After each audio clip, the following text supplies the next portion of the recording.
when an individual takes up spiritual practice, he naturally will try to find a space that is calm and quiet to aid his contemplation, aspiration, or devotion. The hustle and bustle of the external life is distracting to the concentration, and all of the noise and all of the pressures of that external life can make it difficult for the seeker to achieve the needed, steady, calm aspiration on a consistent basis.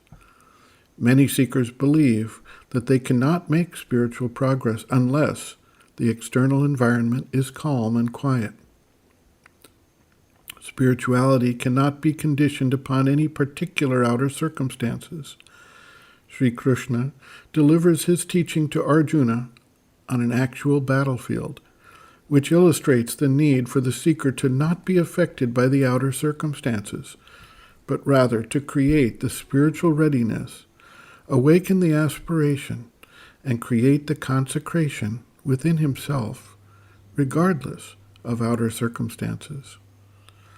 Few are those individuals who have the opportunity to live a life of quiet contemplation, who reside in a monastery, cloister, or ashram, or who have chosen to live isolated in the mountains or the forests or the desert. Most people are living a life in the world with family, friends, relations, societal needs, employment, and all kinds of pressures from society.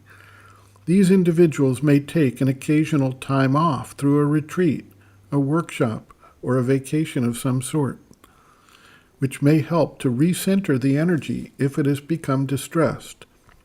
But the end result must eventually be that they carry their spiritual atmosphere within themselves and can proceed through all the potential distractions and pressures without losing their inner balance or focus.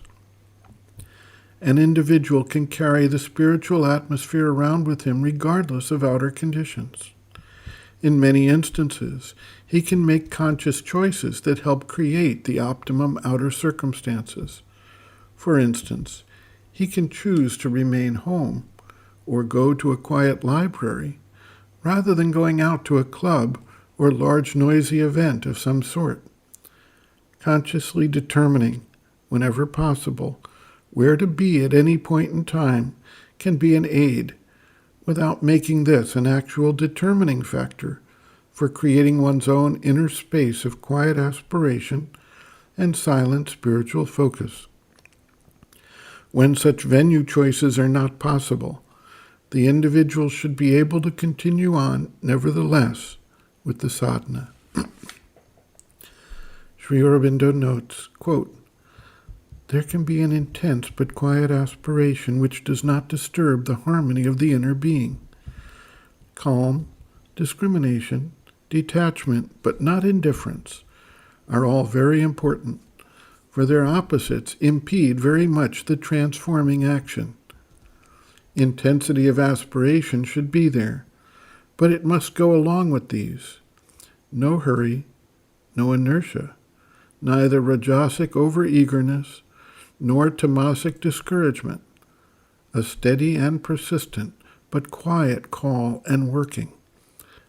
To remain quiet within, firm in the will to go through, refusing to be disturbed or discouraged by difficulties or fluctuations, that is one of the first things to be learned in the path.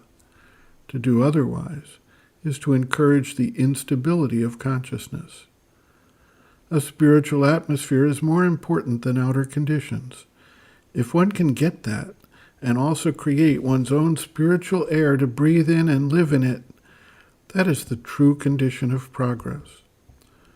You should realize that while quiet surroundings are desirable, the true quiet is within, and no other will give the condition you want."